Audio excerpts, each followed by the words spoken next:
arrange a public address system that would have started playing music, and then people would then peacefully gather, and then I would be in front, maybe talk to them before we start, and then also talk to the leader of the police team. But when we got there, the atmosphere we saw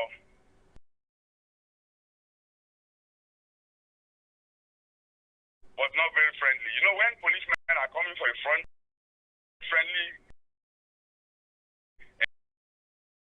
encounter, if you have experience with public gatherings, and if they are coming for trouble, you also know.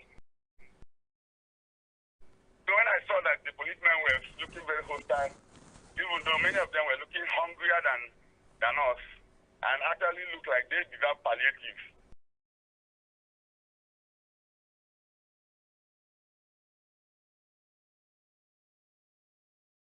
They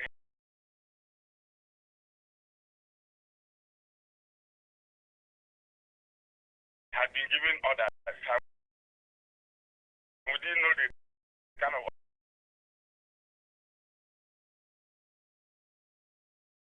orders they got. So, and we're also aware that the area commander, in ENUGU, an assistant commissioner of police, I don't even know his name, it's new. So maybe his brief was to try to impress his bosses that he's on ground and that nothing can happen in his territory. So what I heard, on the grapevine, also from his other colleagues in the police force with him, is that he probably, that his style is different.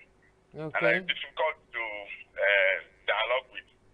And so you have to deal with everybody according to their style.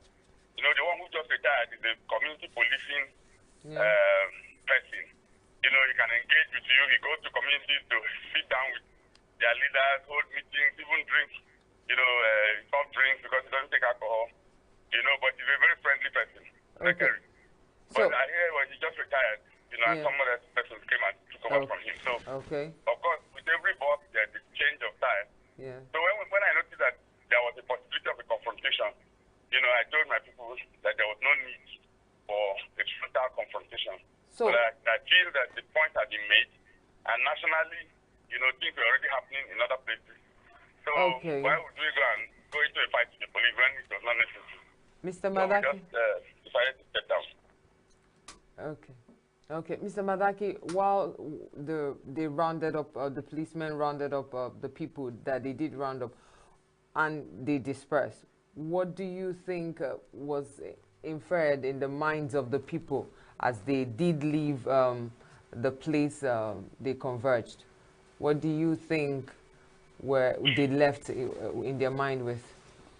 Well, in this country these days, everybody wants to play safe because, they say if you want to make a career in teaching, you should look at the head of the headmaster. If what you see on the head of the headmaster and on day one, you don't like it, then you know that teaching is not your calling. I use that example, nicely, knowing that protesters in this country have been mowed down for nothing.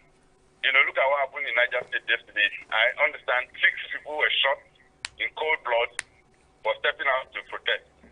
And then in other states, like Borno and so on, there were a lot of